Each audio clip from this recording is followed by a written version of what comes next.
दर्शकों, एक बार फिर आपका जीएसएन हिंदी में हार्दिक स्वागत है। आज के असलियत और आंकड़े के एपिसोड में मैं आपसे बातचीत करूंगा किस तरह से ईरान को इजराइल पे भारी जीत मिली। हालांकि ईरान की जादी नुकसान हुई, चाहे हम इंसान की मौतों को लें, चाहे उसकी जो प्रॉपर्टी बर्बाद हुई, लेकिन जीत ईरान की हुई और इसे सैनिक भाषा में पायरिक विक्ट्रीज के नाम से जाना जाता है। यानी कि आपकी अपनी जो डिस्ट्रक्शन है वो ज्यादा हो, लेकिन जीत आपकी। और ये मैं अगले 15-20 मिनट में आपको समझाऊंगा कैसे। देखिए, कई दशकों से ईरान और इसराइल के बीच में तनाव बढ़ता जा रहा था और सबको लग रहा था कभी ना कभी तो दोनों के बीच में युद्ध होगा। और वो घड़ी आ गई पिछले महीने 13 जून को, जब इसराइल ने ईरान पे हमला किया। 13 जून को सुबेरे 12:01 पे इजरायली वायुसेना के 200 लड़ाकू विमान इसराइल के अलग अलग वायु सैनिक अड्डों से उन्होंने उड़ान भरी और वो ईरान की तरफ रवाना हुए, ईरान के पश्चिमी बॉर्डर की तरफ रवाना हुए। जब वो सीरिया के ऊपर थे तब उन्होंने बोइंग 707 के माध्यम से मिड एयर रिफ्यूलिंग की, यानी कि आसमान में अपने लड़ाकू विमानों में तेल भरा। और ये सुबेरे 3:30 बजे ईरान टाइम पे ईरान के पश्चिमी बॉर्डर पे ये 200 लड़ाकू विमान वहां पहुंचे और उन्होंने अपनी पोजीशनें तैनात की। और उसके बाद उन्होंने अगले आधे घंटे तक ईरान के कई परमाणु हथियार के टारगेट, ईरान के कई सीनियर सैनिक अधिकारी, ईरान के कई परमाणु साइंटिस्ट, इन सब को निशाना बनाया और काफी नुकसान पहुंचाया ईरान पे। आधे घंटे बाद सुबह 4 बजे ईरान टाइम पे ये लड़ाकू विमान वापस इसराइल की तरफ रवाना हो गए। सुबह 7:17 पे इसराइल के राष्ट्रपति बेंजामिन नेतन्याहू ने एक वीडियो जारी किया जिसमें उन्होंने कहा कि इसराइल ने अभी ऑपरेशन राइजिंग लायन किया है और ये उतने दिन चलेगा जितना हमें लगेगा, क्योंकि हमने ईरान की पूरी परमाणु शक्ति को बर्बाद करना है। और उस दिन 5 और वेव्स आई इजरायली वायुसेना की और उन्होंने ईरान पे काफी हमले किए। सुबेरे 11:35 पे 13 जून को ईरान ने इसराइल को जवाब देना शुरू किया और इस ऑपरेशन का नाम ईरान ने रखा ऑपरेशन ट्रू प्रॉमिस 3। इसके तहत सबसे पहले 100 ड्रोन भेजे गए इसराइल की तरफ और उसके बाद मिसाइल से इसराइल पे वार किया गया। अब हम सारे जानते हैं कि इसराइल के पास एक बहुत अच्छा एयर डिफेंस सिस्टम है, जिसमें डेविड स्लिंग है, जिसमें एरो 2, एरो 3, थार्ड। लेकिन ईरान ने एक बहुत सटीक चाल चली। ईरान ने पहले छोटी छोटी मिसाइलें भेजी, ड्रोन्स भेजे, और जब इसराइल का एयर डिफेंस सिस्टम सैचुरेट हो गया तब ईरान ने भारी मिसाइलें दागनी शुरू की। और उसका नतीजा यह हुआ कि पहले 4-5 दिन के अंदर इसराइल की जो राजधानी है टेल एविव, वो 1/3 ईरान ने बर्बाद कर दी। अब जब ये जंग चल रहा था इसराइल और ईरान के बीच, इसराइल ने भी काफी उसके बाद हमले किए ईरान पे, ईरान ने भी किए। तब एक वक्त आया जब इसराइल को एहसास हुआ कि जिस तरह से ईरान ताबड़तोड़ हमले कर रहा है, इसराइल के पास उतना असला है ही नहीं ईरान का मुकाबला करने के लिए। 17 जून को वॉशिंगटन पोस्ट, जो कि अमेरिका का एक विख्यात अखबार है, उसने खबर छापी कि इसराइल के पास महज 10 से 12 दिन का असला है ईरान के साथ लड़ाई करने का।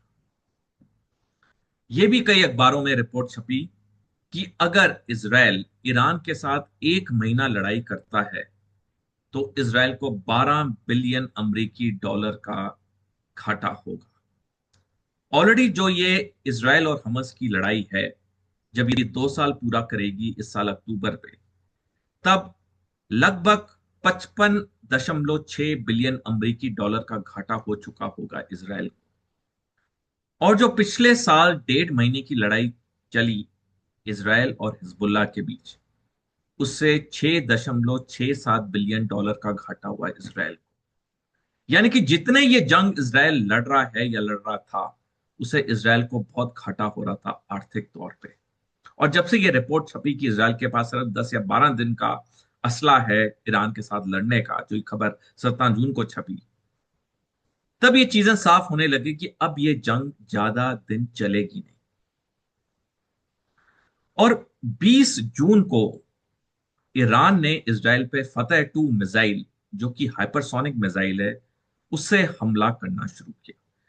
अब दर्शकों, ये जो हाइपरसोनिक मिसाइल होती है, इसकी कई खासियत होती है। पहला, ये बहुत ऊपर से वार करती है। दूसरा, इसकी जो स्पीड होती है वो 15 मैक या साउंड की स्पीड से 15 गुना पे ये चलती है। तो दुनिया का कोई भी air defence system hypersonic missile को नहीं रोक पाता है। और जब 20 जून को ताबड़तोड़ हमले किए ईरान ने इसराइल पे अपनी हाइपरसोनिक मिसाइल फतेह टू से, तब इसराइल को लग गया कि अब ये युद्ध हारने वाला है। इसराइल ने फौरन अमेरिकी राष्ट्रपति डोनाल्ड ट्रंप से संपर्क किया और बोला कि अमेरिका को वार करना चाहिए ईरान पे। अब डोनाल्ड ट्रंप इस युद्ध में नहीं घुसना चाहते थे, क्योंकि पिछले साल जब डोनाल्ड ट्रंप अपनी चुनावी रैली कर रहे थे अमेरिकी राष्ट्रपति चुनाव से पहले, उन्होंने अमेरिकी नागरिकों को बोला था कि मैं दुनिया के किसी युद्ध में अमेरिका को हिस्सा नहीं लेने दूंगा। लेकिन दो ऐसी चीजें हुई जिससे कि डोनाल्ड ट्रंप को इस युद्ध में हिस्सा लेना पड़ा। पहला, ये जो यहूदी हैं अमेरिका के, ज्यूज हैं, वो बहुत अमीर है। तो चाहे अमेरिका की जो दोनों बड़ी पार्टीज हैं, रिपब्लिकन या डेमोक्रेट, दोनों को ये यहूदी बहुत पैसा देते हैं चुनाव के वक्त। और तभी सरकार कोई भी आए अमेरिका में, वो हमेशा यहूदियों के साथ रहती है। तो एक तो दबाव वहां से बढ़ रहा था। दूसरा, जिस तरह से इसराइल की बर्बादी हो रही थी, ये वाकई में अमेरिका के लिए भी खतरे की घंटी थी। तो ना चाहते हुए डोनाल्ड ट्रंप ने हामी भरी ईरान पे हमला करने के लिए। और अगले दिन 21 जून सुबह 2:10 पे अमेरिका के B-2 बॉम्बर विमान, जिनमें GBU बॉम्ब्स थे, जो कि जमीन की सतह के 60 मीटर नीचे तक जाके वार कर सकते हैं, उनका इस्तेमाल किया गया और ईरान की 3 बड़ी परमाणु इंस्टॉलेशंस पे, फोर्डो, नतांज और इस्फाहान पे हमले किए गए। और आधे घंटे में 2:40 ईरान टाइम पे ये लड़ाकू विमान अमेरिका के वापस आ गए। अब सबको पता था कि ईरान तो वार करेगा अमेरिका। और 2 दिन बाद 23 जून को ईरान ने अमेरिका के सैनिक अड्डों पे कतर में और इराक में हमले किए। लेकिन आश्चर्य बात यह है दर्शकों, कि जो अमेरिका ने ईरान पे हमला किया और जो हमला ईरान ने अमेरिका पे किया, एक भी इंसान नहीं मरा। ये कैसे संभव है? इतने बड़े बड़े हथियार इस्तेमाल हुए, इतने बड़े बड़े बम दागे गए और एक इंसान नहीं मरा। क्योंकि अमेरिका और ईरान ने एक दूसरे को पहले ही सूचित कर दिया था कि हम किस दिन कितने बजे हमला करेंगे। और तभी अमेरिका ने भी और ईरान ने भी उन जगहों से अपने लोग को निकाल दिया था। तभी एक भी इंसान नहीं मरा। तो डोनाल्ड ट्रंप ने क्या किया? उसने यहूदियों की बात भी मान ली, उसने नेतन्याहू की बात भी मान ली, और उसने ये भी इंश्योर किया कि अमेरिका का कोई सैनिक नहीं मरे। क्योंकि अगर अमेरिका का एक भी सैनिक मरता और उसका शव जब अमेरिका पहुंचता, तो डोनाल्ड ट्रंप के लिए बहुत दिक्कत खड़ी हो जाती, क्योंकि अमेरिका में हर इंसान की जान की कीमत बहुत है। और बल्कि जब से 21 जून को अमेरिका ने ईरान पे हमला किया था, तब से डोनाल्ड ट्रंप के खिलाफ अमेरिका में बहुत बड़े बड़े प्रदर्शन शुरू हो गए। और यहां तक बात लोग कहने लगे कि इन्हें राष्ट्रपति की गद्दी से निकालो, इनको इम्पीच करो, क्योंकि इन्होंने अमेरिका के संविधान का कानून तोड़ा है। अमेरिकी कॉन्स्टिट्यूशन के मुताबिक आर्टिकल 1 सेक्शन 8 और क्लॉज 11 के तहत कोई भी अमेरिकी राष्ट्रपति युद्ध में जाने से पहले उसे अमेरिका का सदन या कांग्रेस की अनुमति लेनी पड़ती है, जो डोनाल्ड ट्रंप ने नहीं की थी। तो जब ईरान ने भी अमेरिका पे हमला कर दिया उसके सैनिक अड्डों पे मध्य पूर्व में, उसी दिन शाम को 6:02 ईटी टाइम पे डोनाल्ड ट्रंप ने कहा कि ईरान और इसराइल का युद्ध विराम हो गया। कब युद्ध शुरू हुआ, कब युद्ध विराम हुआ, दुनिया को इससे पहले समझ आती सब कुछ खत्म हो चुका। और वही डोनाल्ड ट्रंप जो कुछ दिन पहले कह रहे थे कि ईरान की हुकूमत को हम मार डालेंगे, ईरान की हुकूमत को हम बदल देंगे, ईरान ऐसा देश है, ईरान वैसा देश है, वो 23 जून से कहने लगे ईरान बहुत अच्छा देश है, ईरान की तरक्की होनी चाहिए। तो सब कुछ मिनटों में, सेकंड में बदल गया। ये बदला इसलिए क्योंकि ईरान जिस तरह से दो बड़ी शक्तियों के सामने अकेला खड़ा हुआ, इसराइल और अमेरिका, इसकी कभी भी सोच दुनिया को नहीं थी। सबको लगा था कि ईरान जिस पे 38 साल से आर्थिक प्रतिबंध है, ये कुछ दिनों में ही खत्म हो जाएगा, इसकी हुकूमत पूरी भाग जाएगी या मारी जाएगी। और जिस तरह से पहले दिन इसराइल को काफी सफलता मिली जब कई सीनियर ईरान के सेना के जनरलों को मारा गया, कई सीनियर परमाणु साइंटिस्ट को मारा मारा गया, ये बिल्कुल लगा कि थोड़े दिन के अंदर ईरान की हुकूमत पूरी खत्म हो जाएगी, बर्बाद हो जाएगी।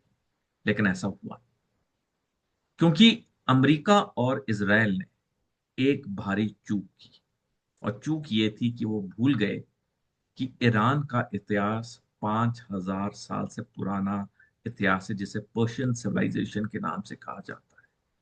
उन लोगों में बहुत दृढ़ निश्चय होता है भारी ताकत के खिलाफ खड़े होने का। और ये जिस तरह से खड़े हुए, इन्होंने अमेरिका जैसी महाशक्ति और ईरान जैसी महान सेना का इन्होंने अकेले डट के मुकाबला किया और जीत इनकी हुई। हालांकि ईरान के 974 लोग मारे गए, 4,000 जख्मी हुए। इसराइल के सिर्फ 30 मारे गए और 3,238 जख्मी हुए। लेकिन जीत ईरान की हुई। वो इसलिए हुई क्योंकि जब ये जंग इसराइल ने ईरान पे की, या हमला जब अमेरिका ने ईरान पे किया, दो मकसद थे इसराइल के और अमेरिका के। पहला था ईरान के परमाणु इंस्टॉलेशंस को बर्बाद करना और दूसरा ईरान की हुकूमत को बदलना। दोनों ही विफल हुए। ना ईरान की हुकूमत बदली, ना ईरान के वो परमाणु इंस्टॉलेशंस को उस तरह बर्बाद कर पाए जिससे कि उनकी जो न्यूक्लियर प्रोग्राम है वो खत्म हो जाए या बहुत पीछे चला जाए। क्योंकि ईरान ने पहले ही अपना 408 किलोग्राम एनरिच्ड यूरेनियम कहीं और भेज दिया था, और जो सूत्र बताते हैं वो उसने रूस भेज दिया था। तो ईरान की ना परमाणु प्रोग्राम पे कोई फर्क आया, ना ईरान की हुकूमत चेंज हुई। तो दो जो मेन लक्ष्य थे अमेरिका और इसराइल के, वो विफल हुए। तो जीत ईरान की हुई, जिसे मैंने पहले आपको बताया, सैनिक भाषा में से पायरिक विक्ट्री के नाम से जाना जाता है।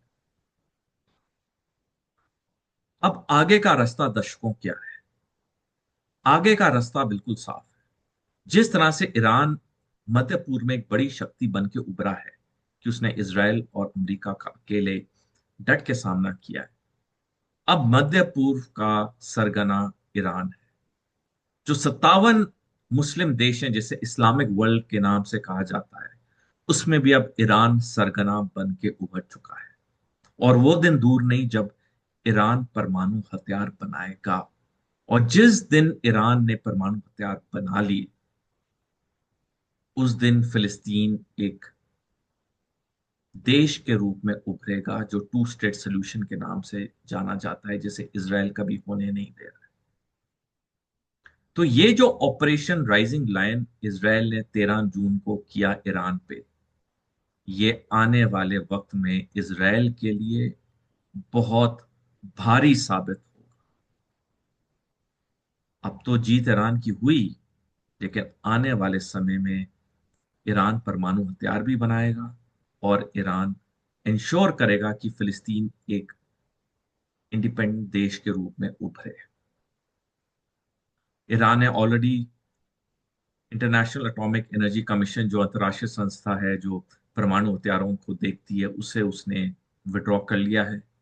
ऑलरेडी ईरान की संसद ने कह दिया कि हमें नॉन प्रोलिफरेशन ट्रीटी को आगे नहीं बढ़ाना है, उससे भी कभी भी वो विड्रॉ कर सकता है। तो अब ईरान किसी भी पाबंदी में नहीं। और जैसे मैंने आपको पहले बताया दर्शकों, 38 साल के आर्थिक प्रतिबंध के बाद भी अगर ईरान इस तरह से इसराइल और अमेरिका का सामना कर सका, तो ये वाकई में दिखाता है कि ईरान की प्लानिंग कितनी गहरी थी। दर्शकों, आज का असलियत और आंकड़ों का ये कार्यक्रम यहीं समाप्त होता है। मेरा आपसे अनुरोध है कि आप इस प्रोग्राम को लाइक करें, फॉरवर्ड करें, शेयर करें, और अगर आपने जेजन हिंदी चैनल को नहीं सब्सक्राइब किया है तो आप उसको सब्सक्राइब करें। और सबसे महत्वपूर्ण, आप कमेंट सेक्शन में अपने कमेंट जरूर लिखिए, क्योंकि आपके कमेंट मेरे लिए बहुत महत्वपूर्ण होते हैं, क्योंकि वो मेरे को एक दिशा देते हैं अगले कार्यक्रम बनाने की। धन्यवाद और जय हिंद।